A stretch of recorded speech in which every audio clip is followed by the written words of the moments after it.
Friends, welcome to online class 24। दोस्तों, आज इस वीडियो में देखेंगे जीएसटी से संबंधित कुछ इंपॉर्टेंट क्वेश्चन जो आने वाले एग्जाम्स के लिए बहुत ही इंपॉर्टेंट है। सो इस वीडियो को अंत तक जरूर देखिएगा। तो चलिए शुरू करते हैं। पहला क्वेश्चन है, जीएसटी किस प्रकार का कर है? जीएसटी किस प्रकार का कर है? तो इसका राइट आंसर है अप्रत्यक्ष कर है। जीएसटी किस प्रकार का कर है? अप्रत्यक्ष कर है।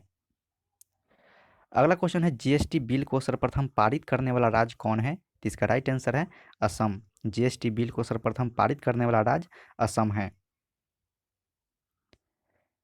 भारत में जीएसटी कब लागू किया गया?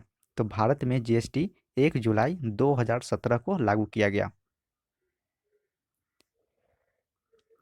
भारत में जीएसटी लागू करने का सुझाव किसने दिया था? तो इसका राइट आंसर है विजय केलकर समिति ने। भारत में जीएसटी लागू करने का सुझाव विजय केलकर समिति ने दिया था।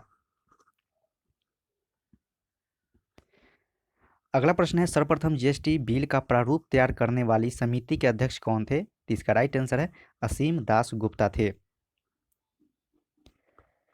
जीएसटी लागू करने वाला विश्व का पहला देश कौन है? तो इसका राइट आंसर है फ्रांस। जीएसटी लागू करने वाला विश्व का पहला देश फ्रांस है। भारत का जीएसटी किस देश के मॉडल पर आधारित है? तो इसका राइट आंसर है कनाडा के देश के मॉडल पर आधारित है। भारत का जीएसटी कनाडा देश के मॉडल पर आधारित है। अगला प्रश्न है, संविधान के कौन से अनुच्छेद के तहत जीएसटी परिषद का गठन किया गया? तो इसका राइट आंसर है अनुच्छेद 279 ए के तहत जीएसटी परिषद का गठन किया गया। अगला प्रश्न है, जीएसटी परिषद में कुल सम्मिलित सदस्यों की संख्या कितनी है? तो इसका राइट आंसर है 33 है 33। अगला प्रश्न है, जीएसटी बिल पर राष्ट्रपति ने अपनी मंजूरी कब दी थी? तो इसका राइट आंसर है 8 सितंबर 2016 को मंजूरी दी थी। जीएसटी पंजीकरण संख्या में कुल डिजिट कितने होते हैं? तो इसका राइट आंसर है 15। जीएसटी पंजीकरण संख्या में कुल डिजिट कितने होते हैं? 15 डिजिट होते हैं।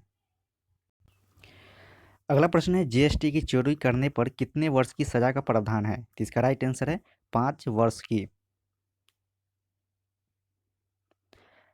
राज्य में जीएसटी में होने वाले नुकसान के कितने वर्ष तक 100% भरपाई केंद्र सरकार द्वारा किया जाएगा? तो इसका राइट आंसर है 5 वर्ष तक केंद्र सरकार द्वारा भरपाई किया जाएगा। अगला प्रश्न है, जीएसटी विधेयक के पक्ष में 336 और विपक्ष में कितने मत पड़े थे? तो इसका राइट आंसर है 11 मत पड़े थे। जीएसटी विधेयक के पक्ष में 336 मत पड़े थे, विपक्ष में 11 मत पड़े थे।